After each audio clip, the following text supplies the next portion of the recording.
diferencial es el reto que nosotros tenemos, precisamente porque todas las patologías se parecen mucho entre sí. Claro, si usted mira, para uno catalogar o hacer un diagnóstico diferencial, pues básicamente uno se tiene que basar en signos y síntomas, ¿cierto? Pero esto va de la mano, obviamente, de otras aristas que hay que tener en cuenta. Por ejemplo, anamnesis, porque muchas causas se presentan es cuando el paciente las dice. Por ejemplo, la edad. Muchas patologías son exclusivas de adultos mayores, otras son exclusivas en pacientes pediátricos. El género.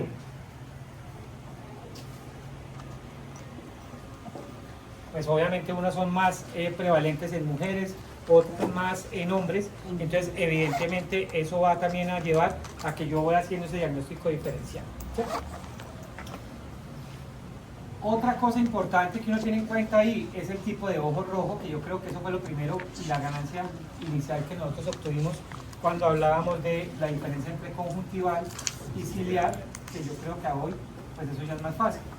Entonces, necesariamente nosotros tenemos que ir abarcando, porque las patologías son muchas, pero también obviamente ahí en lo que hacemos énfasis son las más prevalentes, es decir, en las que más se presentan y las que más probablemente le van a llegar a consulta en términos del porcentaje de manifestación, porque hay muchas patologías que aunque están en los libros, que aunque están en los textos, que aunque están en la literatura, que aunque está en las investigaciones, desde el punto de vista de la cotidianidad clínica es muy poco probable que le llegue a uno a consulta. Entonces, claro, vamos a ir hablando, pero por eso cada una de las cosas tiene como su quick. Y nosotros hemos ido haciendo un abordaje que espero lo vayan a ir teniendo como en cuenta, que vamos desde lo macro hacia lo micro. Entonces arrancamos con las patologías de la órbita, ¿sí? Que si ustedes de pronto todavía no han como podido contextualizarse un poquito, acuérdense que aquí las manejamos sobre aquellas que son no infecciosas,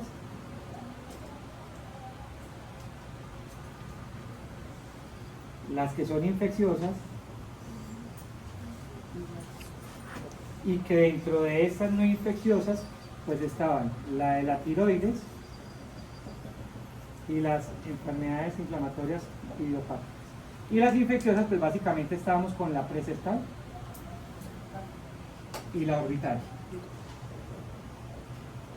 Entonces, la verdad, ahí pues digamos que no creo que haya lugar a que queden de pronto vacíos con respecto a las patologías. Ahora, que los signos y los síntomas, claro, todas estas, pues como son la misma estructura que se afecta, que acuérdense que no solamente es la órbita como hueso, sino la órbita también como tejido blando, y entre ellos pues casi que estamos hablando de ¿qué?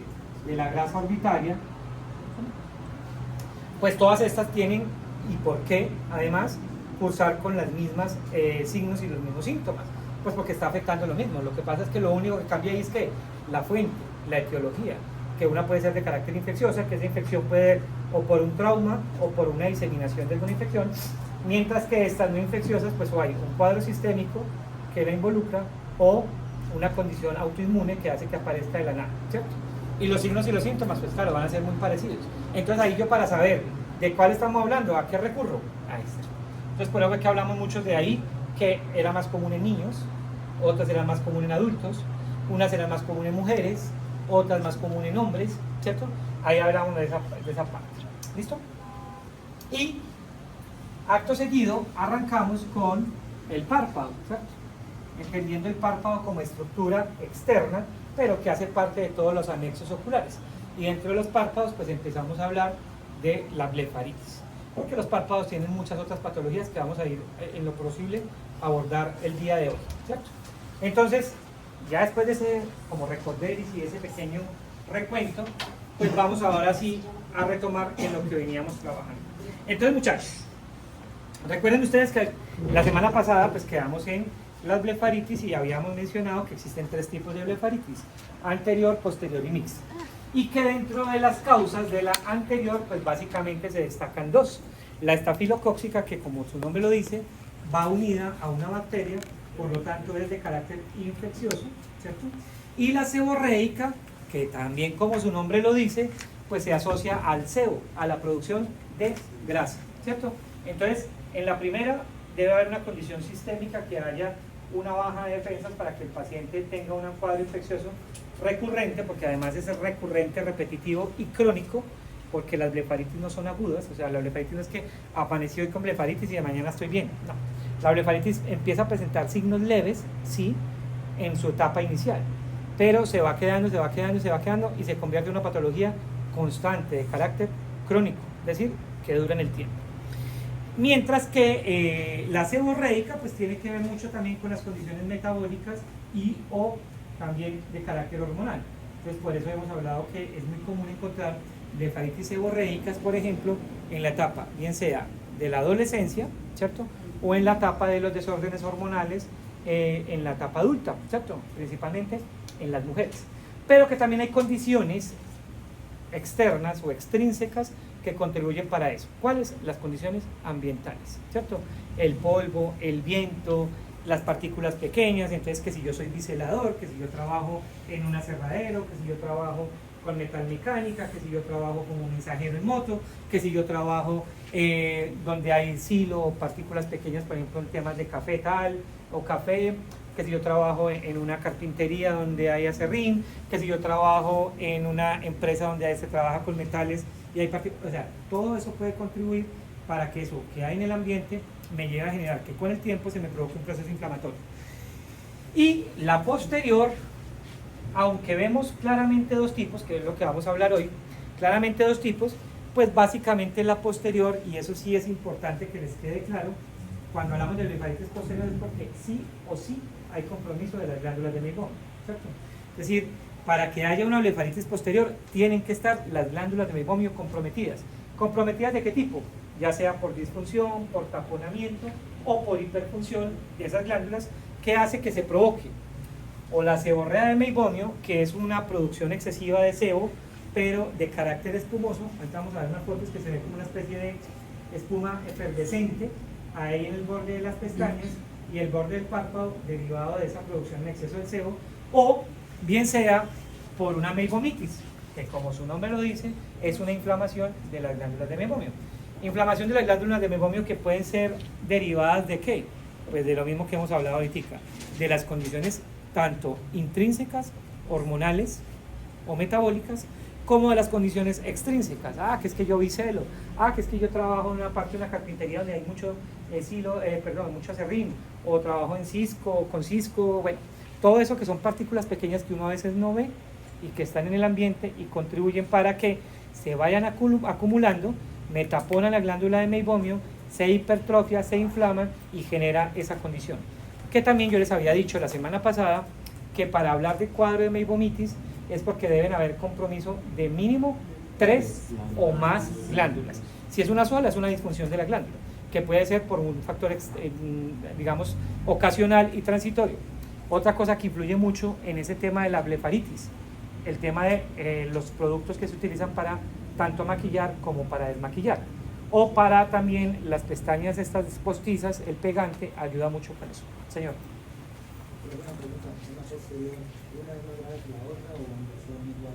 En la posterior no, digamos que ya cuando hay un compromiso de las glándulas de Meibomian, digamos que ahí ya estamos hablando que además por efecto seguido y por efecto secundario hay un compromiso de la lágrima, ¿cierto? Entonces la blefaritis posterior, además de ser blefaritis, cursa con disfunción de la película lagrimal, pues porque todos sabemos que las glándulas de Meibomian tienen una responsabilidad enorme en la película lagrimal, ¿cierto? Con su película lipídica. Entonces, al no haber una buena condición lagrimal por mucho o poco lípido, pues el ojo seco se va a presentar, ¿cierto? Entonces ahí hay otra sintomatología que viene a sumar.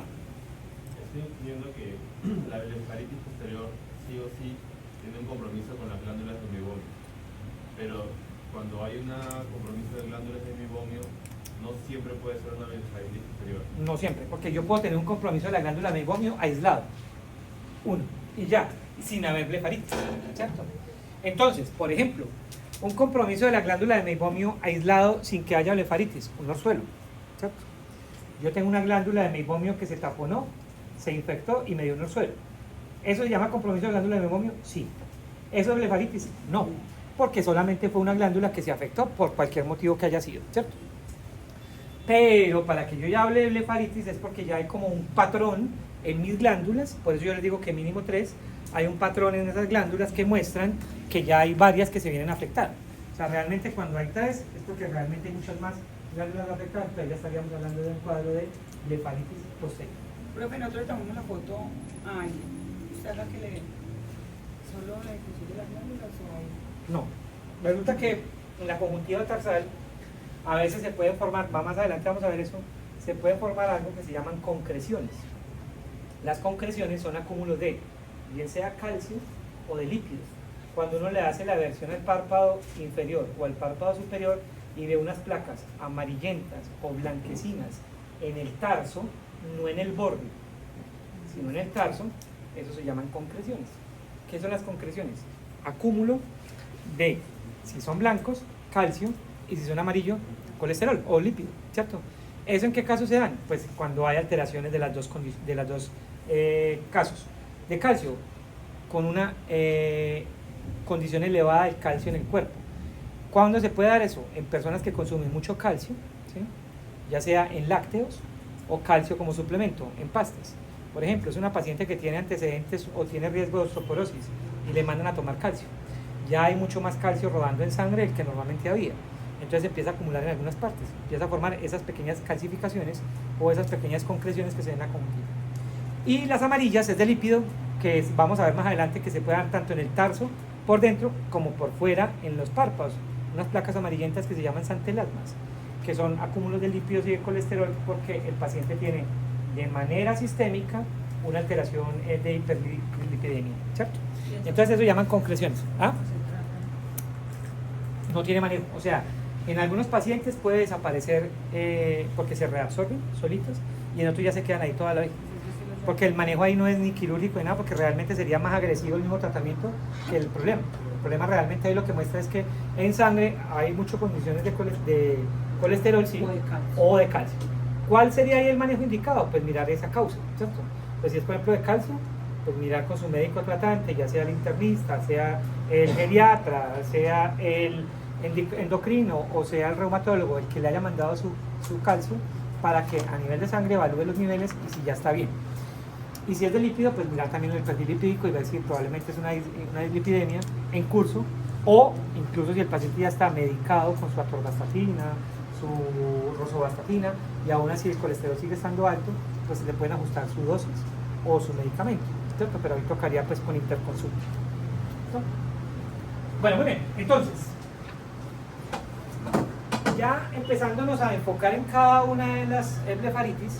Bueno, y la mixta pues que nos quedaba, ya pues es obvio decirles que la mixta es las dos, ¿cierto? Un compromiso de anterior y posterior.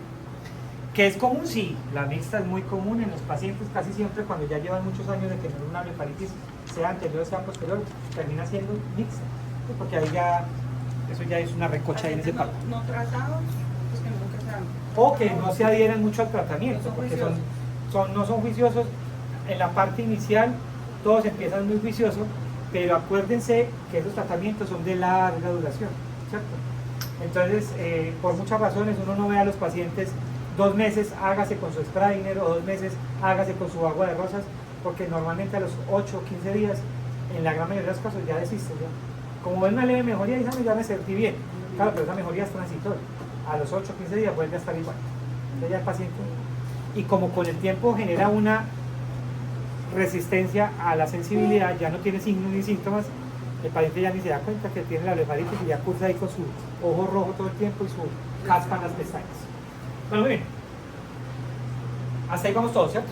Preguntas, dudas, no. Entonces, muchachos, la blefaritis anterior, como definición, pues evidentemente es una inflamación bilateral, que yo creo que ahí la clave está en la palabra crónica. Es decir, eso no es un proceso de ayer o de la semana pasada, eso es de vieja data. Cuando un paciente llega a consulta ya con esas manifestaciones es porque lleva mucho tiempo con su blefaritis, ¿cierto? Habitual de los bordes palpebrales. Recordemos un poquito el semestre pasado. Acuérdense que el párpado tiene varias porciones, ¿cierto? Está el borde libre del párpado, que es esa zona que aparentemente está libre tanto de conjuntiva como de vascularización como de folículos pilosos, o sea, de pestañas. A eso se le llama borde libre o marginal del párpado.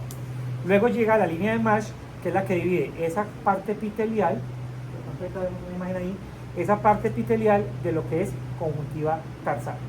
Entonces, ese borde libre del párpado es el que generalmente cursa con el enrojecimiento y la inflamación, que en el tiempo ya de tenerlo empieza a formar algo que va a ser muy común, que ustedes escuchen, y muy clave para la blefaritis, que se llaman telangiectasias. Las telangiectasias son como la vena varice en las piernas, pero en los párpados. Las telangiectasias son lo que le da a la gran mayoría a todos los seres humanos, lo que pasa es que en unos es más visible que en otros, que son esas venitas acá en los pliegues de la nariz, ¿cierto? Pues las telangiectasias en los párpados son esas venas brotadas o arterias brotadas en el borde libre del párpado que se ven como una especie de arañitas, pero vasculares, que hablan de un proceso crónico de mucho tiempo de duración. Señor. No, porque esos son vasos dilatados ahí en la piel. Eso es como cuando tiene una vena varice, pues de ahí no la va a sentir, a menos de que ya haya una flebitis, que ya cursa con dolor y todo, pero en la etapa inicial la telangiectasia. Ahora, como habíamos hablado, existen dos tipos, tanto estafilocóxica como seborreica. Pues la estafilocóxica está asociada a la bacteria estafilococo, que pues básicamente en la microbiota del ojo existen de tres tipos: el estafilococo aureus, el epidermidis y la coagulasa negativus.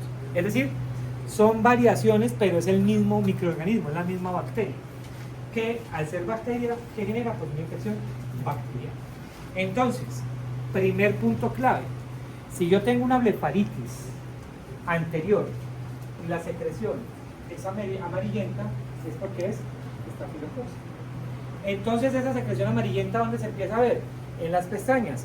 Se empiezan a recoger las pestañas, como a pegarse entre sí, porque se empieza a ver esa secreción en el borde de las pestañas, ¿cierto? Mientras que la seborreica es también provocada por un ácaro y por un hongo. Ácaro, pues el Demodex, que es muy común en el ambiente, y hongo, el Pittosporum ovale, que también es muy común en el ambiente. De hecho, el Pittosporum ovale es el mismo responsable de la caspa, ¿cierto? ¿Dónde? Pues en el pelo cabelludo. Eso mismo ocurre en los párpados, porque hay folículos pilosos, es decir, hay cabello y hay piel. Entonces, ese mismo fenómeno que ocurre en la cabeza cuando un paciente tiene caspa, que es derivado de ese hongo, pues ocurre en los párpados por ese hongo que provoca esta secreción seborreica. Entonces, ¿cuál es la diferencia entre la una y la otra? El color de esa descamación, ¿cierto? En la seborreica la descamación va a ser blanca, amarilla, en la seborreica, y en la estafilocócica, y en la seborreica va a ser blanca. Entonces repito para que no nos confundamos ahí: estafilocócica amarilla, ¿sí? Y seborreica blanca, ¿cierto? Blanca, que es la famosa descamación, ¿cierto? La caspita sobre el borde de las pestañas. ¿Vamos hasta ahí? Ahí en esa hay posibilidad que se haga como, la caspita se haga como masita, o simplemente. En algunos pacientes, como se empieza a formar ahí todo el tiempo, porque como eso es de vieja duración, se empieza a formar como costras, ¿sí? Pero es blanquecina, ¿sí? ¿Y las pestañas se peguen o no? La que se pega más fácil es en la estafilocócica, porque la secreción amarillenta sí pega las pestañas. En la otra no, en la otra se ve en el borde de las pestañas, se empiezan a ver como blancas. Ahí donde salen, se empiezan a ver como monas, ¿cierto? Pero es por esa secreción. Bueno, desde el punto de vista clínico, desde el punto de vista de las manifestaciones clínicas, ¿con qué cursa ambas blefaritis? O sea, la anterior, ambas causas. Uno, sensación de quemazón, el famoso sensación de cuerpo extraño, ¿cierto? Como si yo tuviera algo ahí que me quema, que me arde, que me molesta, sobre todo en las fases iniciales.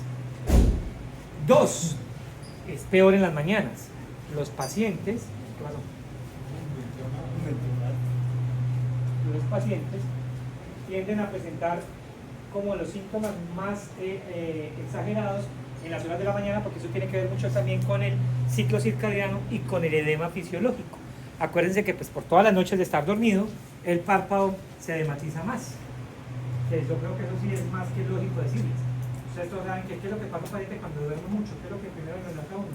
los párpados porque se desmatizan. Entonces lo mismo sucede todas las noches después de haber dormido, eso genera la condición. 2. Remisiones y exacerbaciones.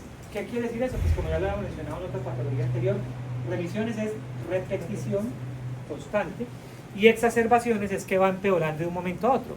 El paciente le empeora la sintomatología, le empeoran los signos de un momento a otro. Otra característica importante de eso es el enrojecimiento palpebral, que yo diría que tal vez es como el signo de oro de una blefaritis. Todo el borde del párpado, tanto arriba como abajo, se ve rojito, ¿sí? Se ve muy rojo comparado con el resto del párpado, al punto que uno casi que sin lámpara de hendidura, uno ve a un paciente y le identifica que tiene blefaritis, ¿cierto? Sobre todo en casos severos. Aquí de hecho hay muchos pacientes que uno ve aquí en la universidad, del personal de seguridad, que uno le ve los párpados y es una blefaritis completamente marcada. Sí, se le ve el prurito, acuérdense, la piquiña o la sensación de ardor en esa zona en las etapas iniciales. Cuando el paciente lleva muchos años de tener la blefaritis, difícilmente ya siente el ardor de la piquiña, por eso ya él aprende a vivir con la blefaritis, ¿cierto? Otra característica importante es la sensación de arenilla, como yo les decía, y aquí por acá la última parte lo tengo como fotofobia, porque la verdad, pues la fotofobia puede estar más asociada a la molestia a la luz, pero más por el tema lagrimal, que va mixto a eso, que porque realmente una blefaritis cause de una fotofobia, o sea, no hay como una relación directa. ¿Listo? Entonces, hablando propiamente de la blefaritis estafilocóxica, pues aquí vamos a ver. Primero, una condición que puede provocar con el tiempo en las pestañas es esa triada que ustedes ven ahí: madarosis, poliosis y triquiasis, ¿cierto? ¿Qué es madarosis? Caída, ¿cierto? Las caídas de la pestaña, que se pierde tanto que queda el espacio, porque ya el folículo se daña y no vuelve a crecer las pestañas. La poliosis, ¿qué es? La poliosis es el blanquecimiento de la pestaña, es decir, la pestaña canosa se vuelve blanca. De hecho, cuando uno tiene una cana en el cuero cabelludo, es una poliosis, ¿sí? Básicamente la hipopigmentación de ese folículo o de ese capilar que va haciendo que se vuelva blanco. Y la triquiasis, que vamos a ver más adelante, de las alteraciones del párpado, que existen dos condiciones: triquiasis y distriquiasis, ¿cierto? Que es más líneas de pestañas de las que debería haber y la distribución anómala de las pestañas, que ya van para todos los lados, no hacia afuera como normalmente son, sino que se pueden ir unas hacia arriba, otras hacia abajo, otras hacia adentro, porque las direcciones son completamente diferentes. ¿Cómo se trata, por ejemplo, las pestañas que van hacia? Depende. En la parte inicial se retiran de manera manual, mecánica, ¿cierto? Con un depilador esterilizado, uno coge y la quita, porque acuérdense que esa pestaña hacia adentro, cuando veamos entropium, genera úlcera corneal por el roce. Todo el tiempo rozando la córnea, pues la afecta, y además el paciente es muy molesto para eso. Entonces toca con un depilador o con una pinza de material quirúrgico esterilizado, se retira de manera manual una por una. ¿Duele? A veces. Hay pacientes que ya por ser tanto tiempo con eso no lo notan. Uno puede incluso aplicar un poquito de anestesia y quitarla. Antes descansa cuando le sientan las pestañas. Sí. Ya la otra, cuando ya definitivamente es mucho el daño, ya es una cauterización. Con láser se cauteriza el folículo para que no vuelvan a hacer. Porque es que usted se vuelve esclavo de quitarlas, ella vuelve y nace, la quita, vuelve y nace, y siempre con la misma dirección. Entonces ya lo que se hace es con láser punzado, se cauteriza ese folículo para que ya no vuelva a nacer, como si fuera una depilación por láser. ¿Quién hace eso? Sí, eso también lo hacen por dermatología, lo hacen. De hecho, yo creo que probablemente ese es un campo que a nosotros se nos puede estar abriendo en un futuro, porque el tratamiento de la blefaritis alternativo, que hoy se llama alternativo, pero que seguramente va a ser el convencional en un tiempo, es el de con láser punzado, que es la terapia con láser. Entonces son, como yo les decía la semana pasada, es como la tecnificación de las compresas calientes, ¿cierto? O sea, lo ortodoxo es calentar agua, y esa agua tibia, coger un pañito, mojarlo y ponérsela sobre los párpados. Otros hacen las DT, pero ¿cómo se llama eso? Las bolsitas de té se calientan, sobre todo de manzanilla, por sus efectos, sí, de té o aromática, de manzanilla, que acuerden que la manzanilla tiene efectos antiinflamatorios, entonces se colocan ahí, pero ahí lo que funciona realmente es el calor, ¿sí? Pues la tecnificación de eso son unas gafas parecidas a las gafas de realidad virtual que se colocan, que se llama láser punzado o terapia punzada, que son terapias dirigidas específicamente a la zona del borde palpebral para que con calor que genera el láser, acuérdense que el láser es una radiación ionizante que genera calor pero pues no es visible y provoca que haga ese proceso antiinflamatorio en el borde del párpado. Yo les decía que seguramente eso es un espacio que se nos va a abrir desde la optometría porque esa no tiene un efecto tan invasivo, ni tan complejo, ¿cierto? Porque entre otras, creo que ya incluso las venden para que los pacientes las lleven para la casa y se las pongan, ¿cierto? Entonces ahí no hay seguramente mucho problema con eso.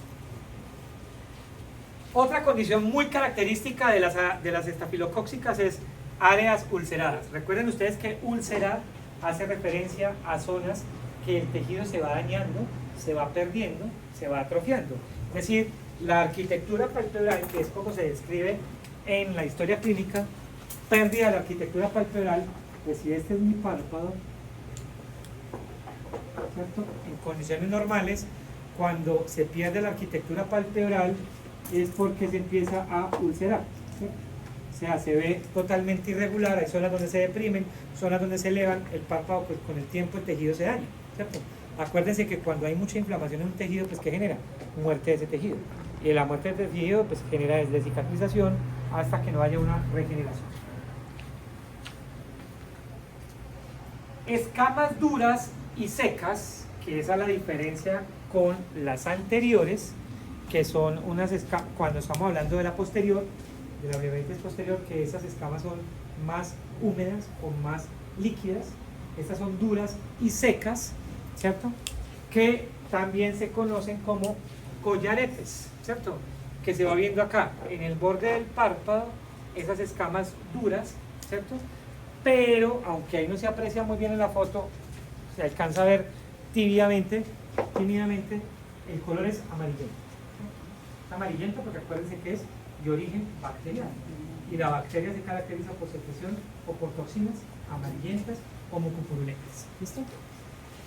Y la hiperemia, pues la hiperemia, creo que más adelante vamos a ver una foto, hace referencia al enrojecimiento y a los vasos dilatados en el borde del párpado.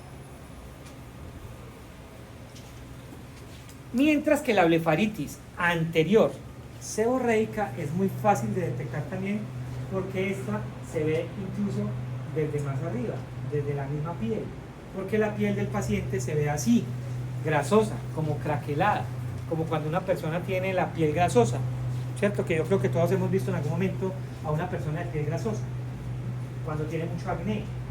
Pues bueno, la blefaritis seborreica es lo mismo, cuando una persona tiene acné en su cara, pero aquí es en el borde palpebral. ¿Qué características tienen? Que las pestañas se pueden pegar entre sí por ese sebo, las escamas son blandas, porque acuerden que aquí ya estamos hablando de sebo, o sea de grasa, ¿cierto? De sebo o de grasa, son escamitas blancas y blandas, perdón, y el borde palpebral también se ve hiperemia. O sea que si vamos a hablar de la una con la otra son muy parecidas. ¿Qué es lo único que cambia? El color de la secreción, ¿cierto? Mientras una es, la descamación es blanquecina, la otra es amarillenta. Pero como clínica cursa con lo mismo. Cursa con el enrojecimiento, cursa con el borde palpebral enrojecido e inflamado, con la sensación de cuerpo extraño, con la sensación de quemazón, con el prurito, con la hiperemia, pero una tiene escamas blandas y la otra tiene escamas secas o duras, ¿cierto? Una tiene collaretes, la otra pega las pestañas entre sí por esa grasa que se ve ahí acumulada por mucho tiempo. ¿Listo? Profe, ¿un paciente puede tener blefaritis anterior seborreica y estafilocóccica? Sí. Eso no lo convierte en una blefaritis mixta, sigue siendo anterior, porque mixta es cuando involucra anterior y posterior. Pero un paciente puede cursar con anterior seborreica y estafilocóccica, sí. De hecho es común. Entonces a veces uno ve casi todo eso ahí con las mismas características, secreción amarillenta y secreción blanquecina. Pero lo más común es que siempre estén separaditas, ¿cierto? O sea estafilocóccica o sea seborreica. ¿Listo? ¿Estamos claros hasta ahí? Perfecto. Yo les decía ahora 8 días que yo había dejado la imagen del champú Johnson porque lo que ustedes mencionaban por ahí en algún momento es cierto, o sea, incluso todavía uno ve muchos artículos, muchos libros y en mucha parte donde siguen hablando del champú Johnson. Pero les cuento, el champú Johnson como medida está reevaluado porque los estudios, y eso no es de ahora, de hace tiempito, yo diría que tal vez hasta hace 5 años ya había reportes de eso. El usar el champú Johnson a largo tiempo genera cambios, no del pH, porque acuérdense que este es un pH neutro, no de la lágrima como tal, sino de la superficie ocular, ¿cierto? Uno puede ser eso, dos, afecta más el tejido, porque finalmente el champú es una condición química, son unos compuestos químicos que con el tiempo generan toxicidad, y esa toxicidad no solamente afecta a párpado, sino también a córnea, ¿cierto? Entonces, no se recomienda ya utilizar el champú Johnson, por eso ya la gran mayoría de los laboratorios de medicamentos oftalmológicos, no necesariamente dermatológicos, sino oftalmológicos, empezaron a incurrir y a inmiscuirse en los productos para la limpieza de los párpados y las pestañas para evitar el uso de champú. Entonces, por eso se encuentran el Eye Clean, las Terpel, las T4, perdón, las Sprainer. Hay otras que tienen como una cremita que se aplica tal cual como se aplica un maquillaje. Es una cremita, un tubito, se aplica sobre una acuarela y con una pinza como si fuera de maquillaje, con una escobilla, se aplica sobre el borde de los párpados. Muy parecido como se aplica el Atidex, que no sé si conocen el Atidex. El Atidex es tal vez el único producto certificado que existe para el crecimiento de las pestañas, ¿cierto? Para que las pestañas crezcan. Lo que pasa es que esto funcionaba muy bien hace tiempo, hace tal vez unos 5 años atrás, funcionaba excelente, porque el componente que tenía como mecanismo de acción era un antiglaucomatoso. Resulta que la brimonidina y el timolol son medicamentos que se utilizan para el glaucoma. ¿Para qué? Para bajar la presión. Pero tienen como efecto secundario que aumentan la producción de pestañas. Entonces, yo tengo pacientes y muchos que por ser glaucomatosos, por tener glaucoma se aplican esos medicamentos. Y cada cierto tiempo, como cada 3 a 6 meses, van a consulta que yo les corte las pestañas. Porque las pestañas le crecen de manera tal que les afecta el uso de las gafas y la visión. Me toca casi que hacer ahí algo barbero ahí, porque la verdad eso es muy molesto. Entonces ese producto venía con eso.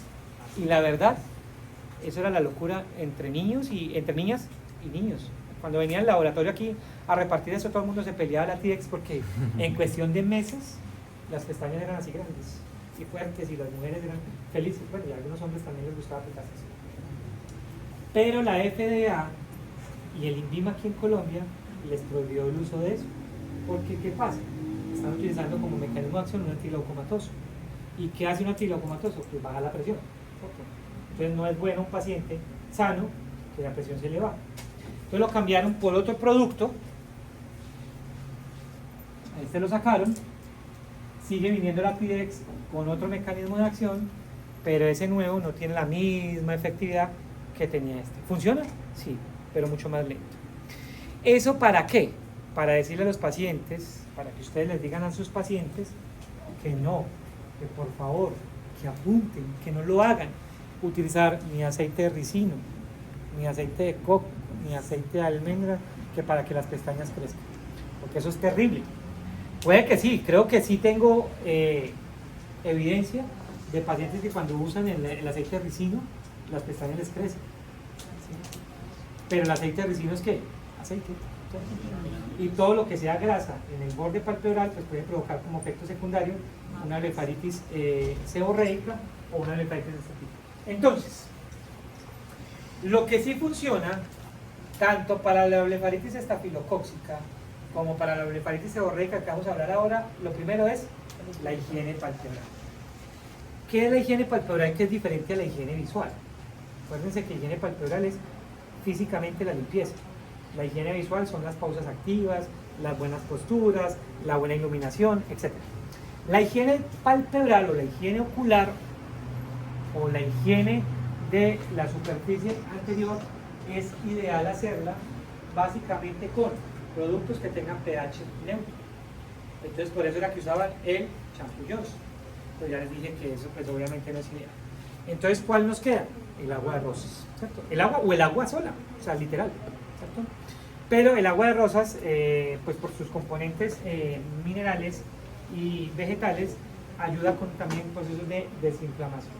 Entonces, esa agua de rosas que venden en las droguerías, que además eso es barato, recomendar a los pacientes que lo hagan con eso. O si no, simple y llanamente con agua y calor local, ¿cierto? Yo creo que aquí la clave está en que si vamos a hablar de blefaritis, siempre hablemos de calor. Sea cual sea la causa, sea anterior por estafilocóxica, sea anterior por seborreica, sea posterior por seborrea meibomio, sea posterior por meibomitis o sea mixta, el calor es la clave. Calor, ya les decía cómo.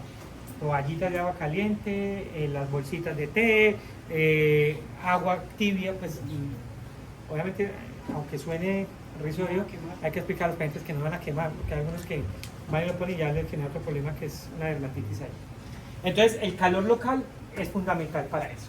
Y el agüita de rosas, que se desmaquillen bien juicioso, las mujeres que se maquillan, y que a los hombres que no lo hacen, pero que tienen blefaritis, que se hagan su limpieza, porque ya les decía, van 8 días.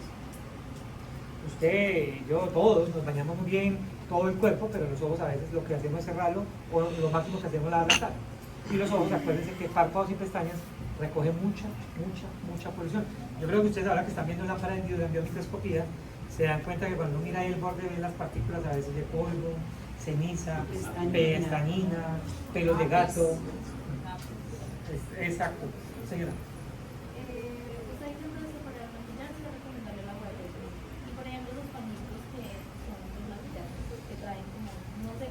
Pues hay unos pañitos que son húmedos, que ellos vienen, la gran mayoría vienen con agua solita, que son húmedos, pero hay algunos que vienen con alcohol, ¿cierto? Entonces ahí el problema del alcohol es lo que genera ya en la lágrima, ¿cierto? Que genera una evaporación. Entonces ahí lo ideal sería utilizar un producto que no tenga esos componentes, ¿cierto? Y no, o lo otro es migrar hacia, por ejemplo, el strainer, ¿sí? Que yo aquí les hablo totalmente alejado de cualquier interés comercial, porque la verdad pues eso no debería ser así, pero es el único que como que viene más completo de todo, ¿cierto? Que vienen las pumitas, vienen los pomitos y vienen las gafas, ¿cierto? Esas gafas que vienen ahí en gel son para qué? Para calentar al baño María y colocarse. Pero bueno, igual, eso se soluciona, como les digo, simplemente con agüita de rosas o con solo agua y limpiar. ¿Qué es lo importante? Limpiar. Como estamos hablando de una blefaritis estafilocóxica, es decir, bacteriana, pues sí o sí tiene que acompañarse de lo segundo que aparece ahí, y es que antibiótico, ¿cierto? El antibiótico, que se describe así como abreviatura ATB, el antibiótico pues es clave, ¿cierto? Pues ¿cuáles? Antibióticos hay muchos y creo que eso más adelante hablaremos nosotros de eso, pero ya ahora 15 días o hace 8 días hacíamos con un pequeño recuento sobre los antibióticos de varias generaciones, pero para efectos de la blefaritis existe un antibiótico que es muy efectivo y sobre todo muy seguro, que es la acitromicina. La acitromicina es un antibiótico que básicamente lo han casi que focalizado o enfocado en todo lo que tiene que ver con alteraciones de los párpados por blefaritis anterior y de las glándulas de meibomio por blefaritis posterior, ¿cierto? No en vano el nombre comercial de este se llama Meibos, ¿cierto? De la acitromicina. Meibos, ¿por qué? Pues por las glándulas de meibomio, ¿cierto? Entonces ese antibiótico se puede aplicar de 1 a 2 veces al día por un mes. Entonces se puede aplicar por todo ese tiempo.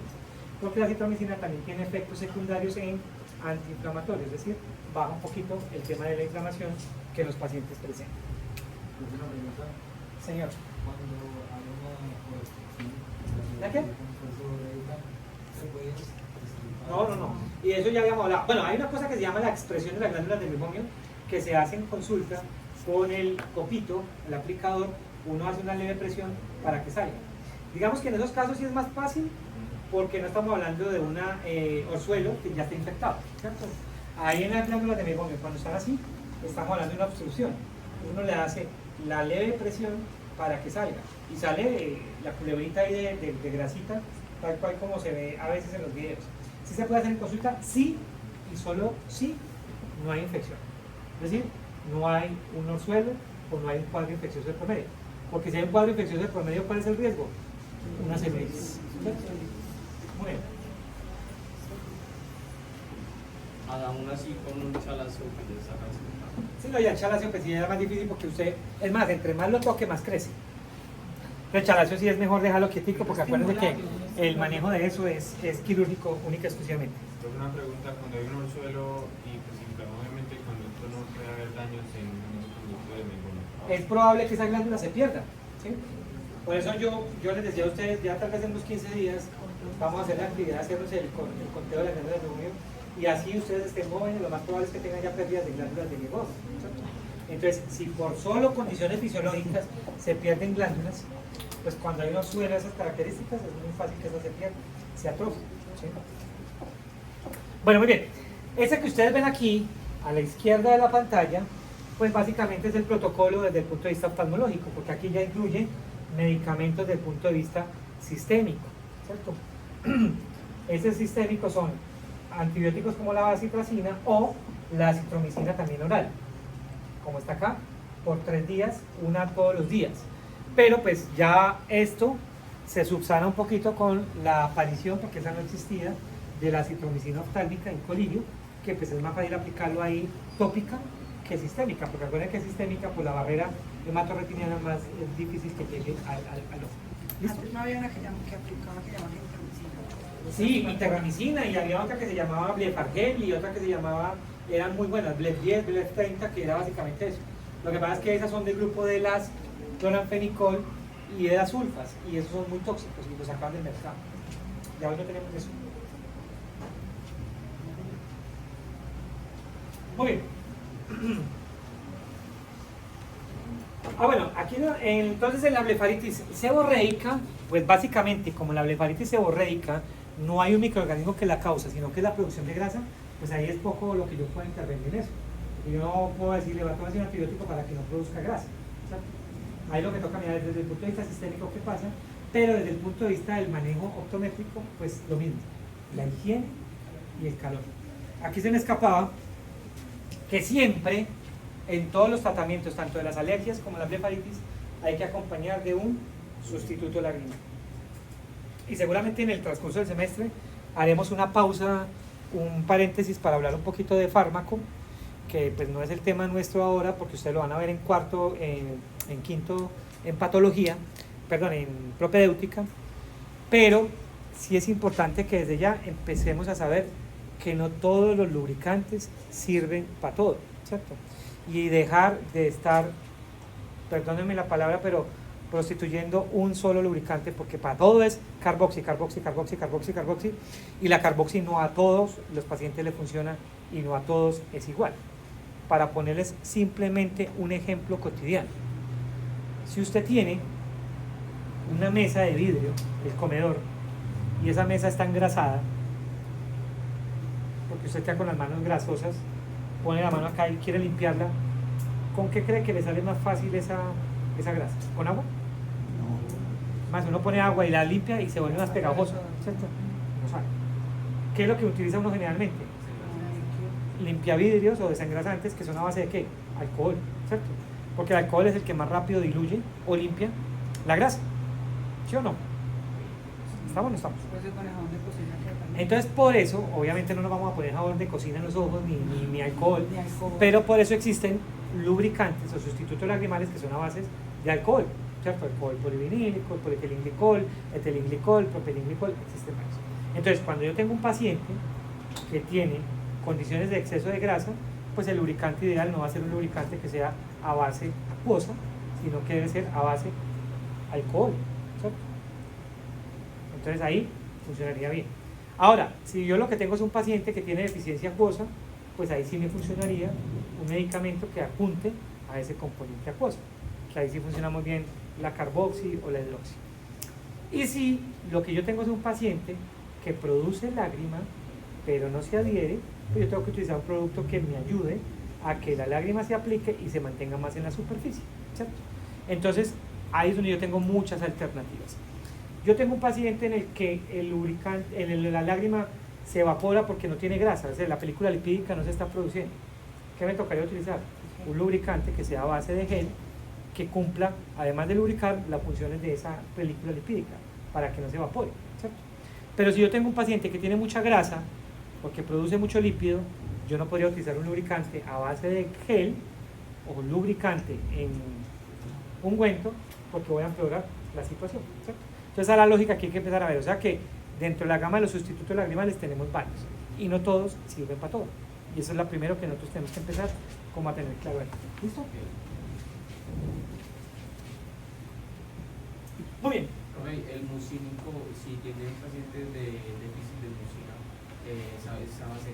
Cuando ustedes vieron por allá en los tejidos y leyeron, ustedes vieron que existen, por ejemplo, en el tejido, en las células caliciformes de la córnea y de la conjuntiva, células que producen mucina, ¿cierto? O que producen proteoglicanos, que son los que adhieren el tejido, en el tejido conectivo, que adhieren las células o llenan el espacio intersticial.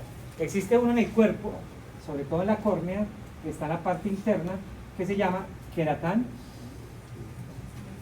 sulfato. Este es un proteoglicano. ¿Cuál es el proteoglicano? La función: pegar, adherir, sirve de pegamento. Es decir, este coayuda en el componente de la mucina de manera natural. Cuando yo tengo un problema mucínico que no se adhiere, pues yo tengo que manejarlo de dos formas. Uno, utilizar un medicamento que tenga un proteoglicano idealmente. ¿Existe? Sí. Hay uno que se llama condroitin sulfato, que este es un proteoglicano que viene de manera sintética, producido en laboratorio. ¿Viene adherido a quién? A un lubricante que se llama hialuronato de sodio. Lubrica y adhiere, o sea, lubrica y pega, ¿cierto? ¿Cuál es el comercial de este? No, Humilú. El Humilú, que es de Sofía, porque el Altiaz que usted dice, que es de Ofta, ese viene hialuronato de sodio, el 0,4, pero viene solito, mientras que este viene hialuronato de sodio con condroitin sulfato, ¿cierto? Entonces ese adhiere. Pero además, como tiene una deficiencia de mucina, yo tengo que ayudarle con el ácido poliacrílico que viene en gel, para que aplique en las noches cuando el paciente se va a dormir, para que empiece a formar esa película y evitar quitar o solucionar ese problema de mucina que los pacientes lo experimentan como. Es que mire, a mí me sale una telita que yo me la tengo que quitar porque una telita aquí como, ¿qué es eso? Moco, ¿cierto? Que no se adhiere, porque no se adhiere bien a la superficie, sino que empieza a salir. Entonces en esos casos de mucina es eso. Muy bien, ¿vamos a chicos?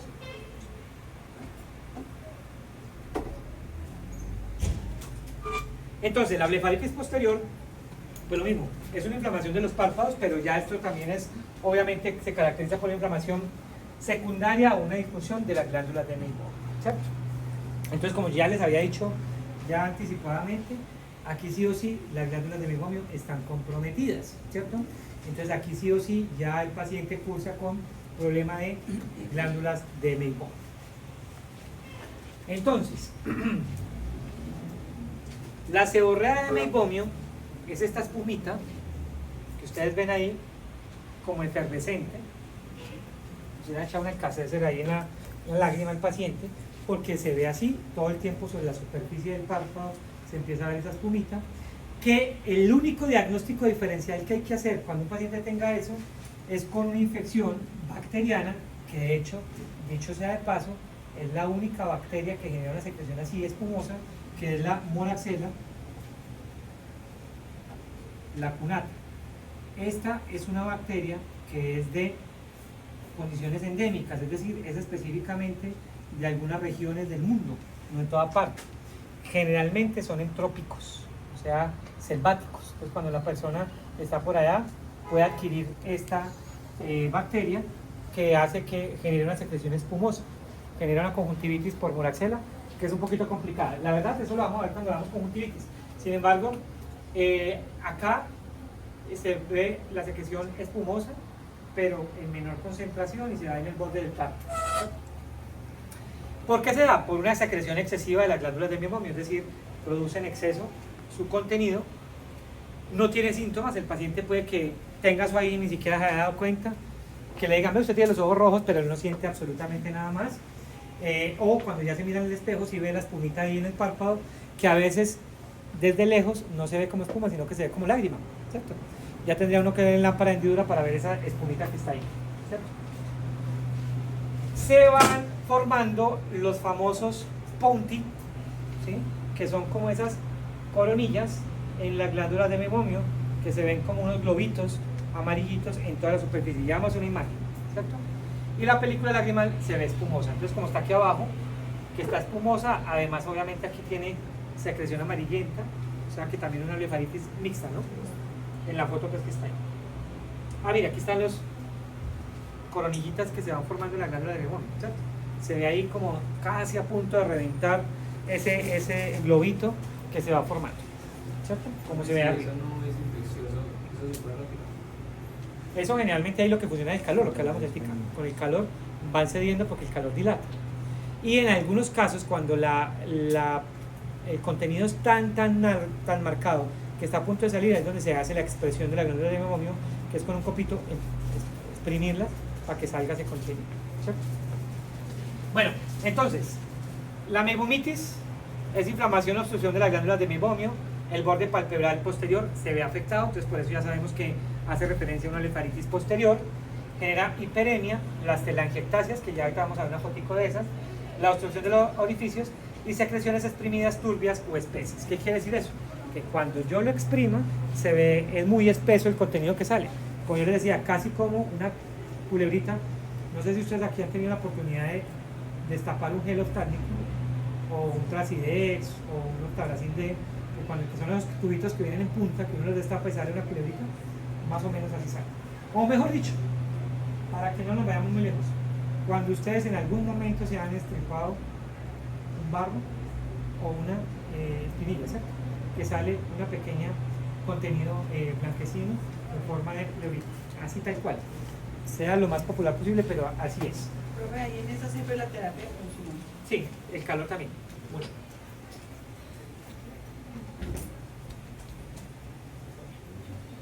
Tratamiento, vuelve y juega la higiene palpebral. Obviamente ahí va a ser incluso en la gran mayoría de los pacientes en las etapas iniciales con el solo calor local y la higiene palpebral funciona, sin nada más. Ya cuando es muy crónico, pues ya toca hacer antibiótico. ¿Por qué? Pues porque acuérdense, ustedes saben cuál es el tratamiento que más funciona en los pacientes que tienen acné. ¿Cuál es? El antibiótico. Que les mandan la amoxicilina, les mandan la doxicicilina en pastas para que tomen para que el acné desaparezca. Ahora, porque es que acuérdense que ahí hay bacterias que aprovechan el espacio para que esa grasita se vuelva un caldo de cultivo, por los que dan los suelos incluso. Entonces el antibiótico funciona. Aquí en este caso, ¿cuál sería útil? Pues otra vez, vuelve y juega la citromicina. Las compresas calientes,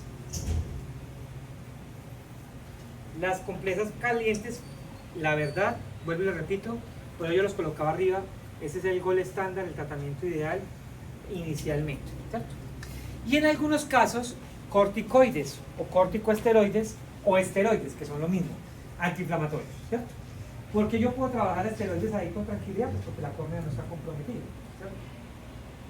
No va a haber problema de que haya una úlcera corneal que se me vaya a perforar, porque ahí el paciente lo que tiene es un problema en párpados, ¿cierto?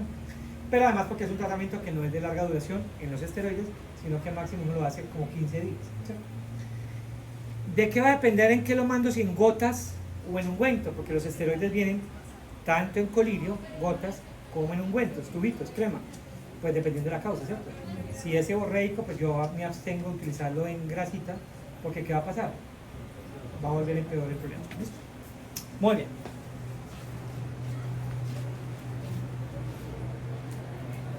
Ya desde el punto de vista sistémico, ya les mandan tetraciclina, antibiótico sistémico de 2 o 3 veces al día por 6 semanas, y lo que hablamos ahorita, la doxiciclina o la amoxicilina, que son antibióticos sistémicos que funcionan muy bien en cuadros de taponamiento de glándulas, pues porque ayuda a disminuir ese taponamiento. Pues evidentemente ese es un tratamiento protocolario netamente de oftalmología. Muy bien, y esteroides, pues aquí está la prednisolona. Sin embargo, la ideal siempre para ustedes, espero que no lo olviden, es empezar a utilizar el esteroide suave para nosotros, que ¿cuál es? La fluorometolona. ¿Se acuerdan cuando vimos para los primeros días que existían varios esteroides de suaves, medios y altos? La fluorometolona es el esteroide suave y es muy útil y es muy efectivo. El loteprednol es medio y la dexametasona, la prednisolona son fuertes. ¿Por qué? Porque penetran más fácil. Entonces pueden generar que aumente la presión intraocular, etc. Entonces, por eso siempre utilicen, cuando tengan esteroides y todo esté bien, opten primero por la fluorometolona. Muy bien, ¿preguntas ahí? Nada. Mañana todo esto Sí. y los tratamientos también. Pero como nombre de medicamento y todo, no, más bien como mecanismos o grupos farmacológicos. Que usted me diga, profe, pues para eso mandaría un antibiótico. Eso porque es infeccioso. No que mandaría una citromicina cada 12 horas. No, seguramente no. Es más, ni siquiera sé cómo les va a preguntar en quiz todavía. No estresen. No estresamos. No nos estresemos los dos, se lo hace fácil. No, es que yo siempre los hago fácil. Pero no los trae. Quedamos traumados. Bueno, muy bien, entonces digamos. Entonces las infecciones bacterianas palpebrales, evidentemente, ya son básicamente infección de la piel, del párpado, ya no del borde, porque acuerden que cuando hablamos del borde estamos hablando de la blefaritis, aquí ya estamos hablando del párpado, pues básicamente puede haber tanto de la piel como del reborde palpebral. De eso ya hablamos, igual vamos a volver a mencionar, pero pues ya la idea es simplemente hacer como una separación. Microorganismos hay varios, ¿cierto? Muchos. Por ello les decía a ustedes en días pasados que yo puedo hacer un frote aquí y ir a hacer el laboratorio y van a encontrar de todo, ¿cierto? Pero pues obviamente a nosotros que nos mantiene libres de toda infección y todo peligro, nuestra lágrima, ¿cierto? Pero cuando yo tengo una baja defensa, a mí la lágrima también se me afecta, por eso es que me puede dar una conjuntivitis cuando yo tengo un cuadro gripal muy fuerte, ¿cierto? Porque ahí ya no me cumple con el proceso. Entonces así mismo se me puede infectar el borde de la piel o el reborde del párpado. Entonces, dolor es característico ya cuando estamos hablando de la piel por infección. Dolor es característico, ¿por qué? Porque hay tumefacción. Entonces ustedes ven la foto ahí que está ahí, ¿eso es qué? ¿Esa de aquí qué parece? Bueno, ya vamos a ver un poquito bien de todo eso. No, aquí se ve, acuérdense, aquí ya estamos hablando ya de blefaritis, ya no, ya estamos hablando de alteraciones de los párpados que pueden, exacto, ahí ya estamos hablando de un orzuelo, porque acuérdense que la blefaritis no duele, ¿cierto? Una blefaritis no genera dolor, un orzuelo duele, claro, y mucho. Además, cuando uno le da un orzuelo con solo tocarse la pestaña, ya siente que le duele, ¿cierto? En las fases iniciales eso pasa. Porque genera tumefacción. Algunas adenopatías, inflamaciones de las glándulas o daños de las glándulas pueden provocar eso. Supuración y absedación, que es básicamente el acúmulo de esas condiciones. Vamos a ver esto un poquito más detenido, no me preocupe.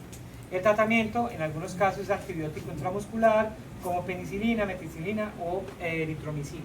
Es decir, cuando hay infecciones de la piel, estamos hablando de los párpados, obviamente, ahí lo ideal sería pues, manejos con antibióticos sistémicos.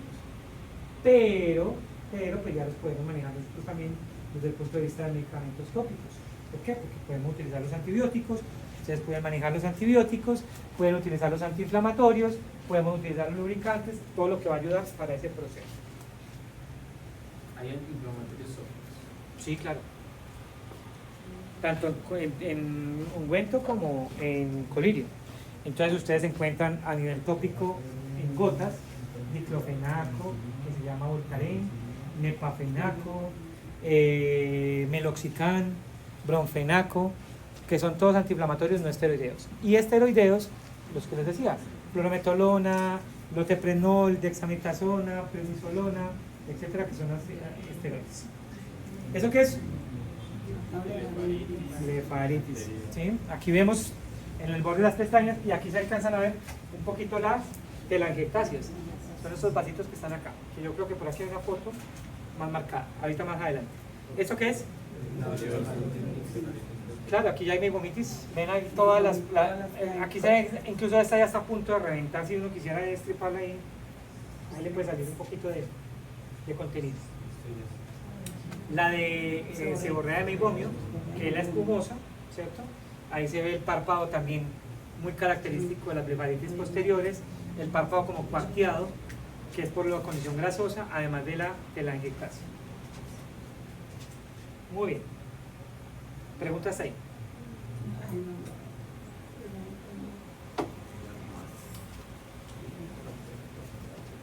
Pero solo quiere meter todo mañana.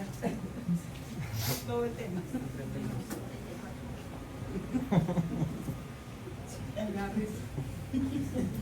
No, no, porque es que obviamente, o sea, la idea no es santa de ser normal, muchachos, no, ya hablando en serio. Pues primero, ustedes saben que la idea es que haya actividades, por eso yo también he hecho las actividades colaborativas con ustedes, la infografía, el debate que hicimos, las actividades de participación de los casos clínicos y obviamente toca el quiz, para que no sea solamente el quiz el que denote el porcentaje pues, de la nota. Toca hacer el quiz porque el quiz es la única condición que también obliga un poco, no a todos, porque yo sé que hay unos de ustedes muy juiciosos que constantemente están leyendo y repasando, pero seguramente a otros, a la gran mayoría sí, cuando hay quiz, pues obliga a hacer un repaso general de todo lo que estamos viendo. Porque es que aquí lo importante no es que estudien porque van a hacer un quiz, sino que esto lo aprendan. O sea, que ustedes ya de una vez ya sepan, bueno, uno hasta ahora yo se ha escuchado siempre blefaritis, ¿cierto? Pero pues mire que la blefaritis no todas son las mismas y hay características que hacen que yo pueda diferenciar una de la otra. ¿Y por qué me toca estar como tanto énfasis en eso? Porque es que eso es lo que ustedes van a estar en contacto en consulta, eso es lo que ustedes van a tener que tratar, eso es lo que ustedes van a tener que medicar, eso es lo que ustedes van a tener que hacer y entonces obviamente tienen que tener las competencias para poderlo hacer. Entonces, sí, evidentemente los exámenes, quizzes y parciales van a exigir, como ustedes ya saben y me conocen, ese análisis, ¿cierto? Porque no esperen que yo en el parcial o en el quiz les escriba o les pregunte, ¿blefaritis es? No, ¿cierto? Porque ya yo creo que eso de memoria no, pero sí les puedo poner un caso en el que ustedes puedan identificar muchas cosas ahí, ¿cierto? Y esos análisis, porque finalmente eso es lo que ustedes necesitan hacer.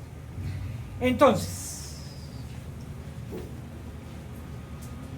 para que no se estresen pues más, entonces vamos a dejar hasta ahí lo que es para mañana el quiz. Igual mañana hacemos clase, obviamente lo que vamos mañana no va a entrar en el quiz, sino que va a entrar en el quiz hasta lo que vimos ya, o sea, hasta blefaritis.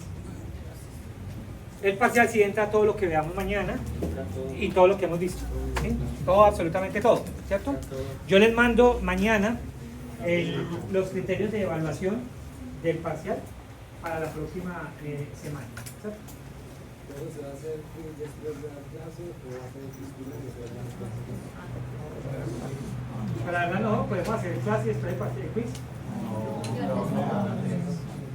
Es que después nos concentramos en parto, enfermedades. No le ponemos Bueno, no hay problema, lo podemos hacer. Después de que estamos